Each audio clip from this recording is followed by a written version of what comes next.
Let's jump right in. You walk into a grocery store and someone's blocking the entire dairy section while FaceTiming their mother. Another person abandoned their cart in the middle of the aisle like they're declaring sovereignty over frozen pizza.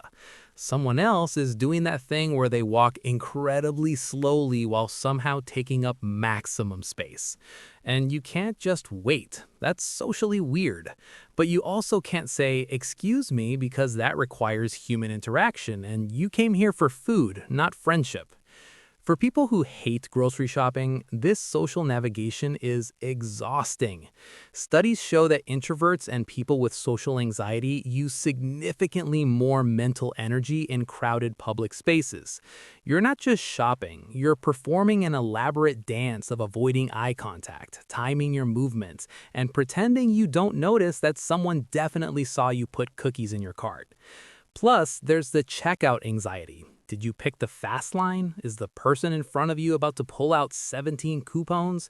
Is the cashier going to judge your frozen dinner selections?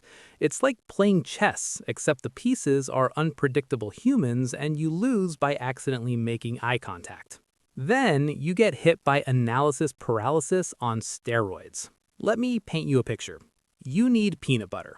Simple, right?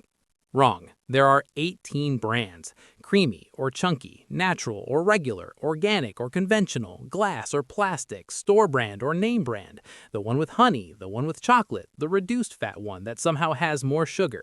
And every single choice feels important because what if you pick wrong? What if there's a better option? What if you waste money? People who enjoy grocery shopping make these decisions on autopilot. They have decision trees already built. They grab their usual brand and move on. But you're running a cost-benefit analysis on peanut butter like you're buying a car. Psychologists call this maximizing versus satisficing. Satisficers pick something good enough and move on. Maximizers need to find the optimal choice. If you hate grocery shopping, you're probably a maximizer stuck in a satisficer's task. By the time you decide on peanut butter, you've used the same mental energy as solving a logic puzzle, and you still have 47 more aisles to go. What? Grocery shopping requires high executive function. You need to remember your list, navigate efficiently, make decisions constantly, manage your budget, avoid forgetting things, deal with unexpected obstacles.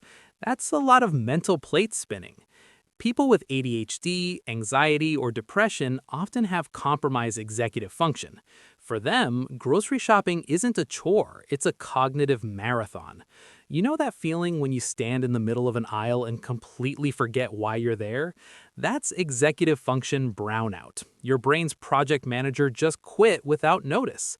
And the worst part? You know you're forgetting something. You can feel it, but your brain has left the building and you're standing there holding a bag of chips you don't remember picking up. If you ever ended up in this awkward position before, we're basically twins. So take a moment to like and subscribe. For some people, it is all just too overwhelming. There's just too much going on for them to enjoy grocery shopping. They walk into a store to be welcomed by fluorescent lights buzzing overhead, 17 different conversations happening, Muzak playing that one Ed Sheeran song from 2014, the smell of rotisserie chicken fighting with floor cleaner, someone's cartwheel squeaking like a dying robot. This is all background noise for some people. Their brain filters it out automatically. But your brain tries to process all of it simultaneously. It's like trying to have a conversation in a nightclub where every song is playing at once and someone keeps turning the lights on and off. Studies show that people with high sensory sensitivity experience grocery stores as actively hostile environments. Your nervous system is processing 15 times more information than it needs to. That's why by the time you reach the cereal aisle, you feel like you've run a marathon. That's because you haven't been shopping. You've been in sensory combat. And it gets worse as the store gets more crowded. More people means more movement your brain has to track, more conversations to filter, more unpredictable obstacles. Your brain is basically playing a real-time strategy game while trying to remember if you need eggs. The bizarre thing is that everyone else makes it look easy. You see people casually strolling through the store, checking items off lists, loading their carts with meal plan precision. They're not stressed, they're not overwhelmed, they're not standing in front of pasta sauce for 5 minutes having an existential crisis. So what's wrong with you that this basic adult task feels impossible? Nothing. That's the answer. Nothing is wrong with you. Those people aren't better at being adults. They just process environments differently. Their brains filter differently. Their energy depletes differently. Their nervous systems aren't on high alert in public spaces. It's like comparing someone who loves roller coasters to someone who gets motion sick. Neither person is wrong, they're just different.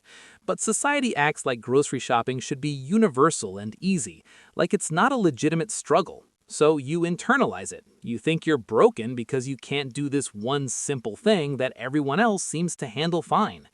But here's the reality. About 30% of people report significant stress related to grocery shopping. You're not alone. You're not failing.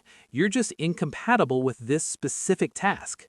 So what do you do if you're someone who hates grocery shopping? First, stop trying to force yourself to enjoy it. You won't. That's okay. Not everything has to spark joy. Second, reduce decision load. Make a specific list. Buy the same things every week. Eliminate choices before you get there. Third, go at off-peak times. Fewer people means less sensory input, less social navigation, less stress. Fourth, use grocery delivery or curbside pickup if possible. I know some people think this is lazy. Those people aren't you. Use the tools available. Fifth, give yourself permission to buy easy foods. Frozen vegetables count. Pre-cut fruit counts. The rotisserie chicken counts. You don't get extra points for suffering. And lastly, set a time limit. Give yourself permission to leave after 30 minutes even if you didn't get everything. You can come back, or you can eat cereal. You'll survive. So tell me, do you hate grocery shopping, or are you one of those weird people who finds it relaxing? Let me know in the comments. And if you want to understand more about your psychology and relationship with food, my next video is going to hit even harder. Click it. You'll thank me later.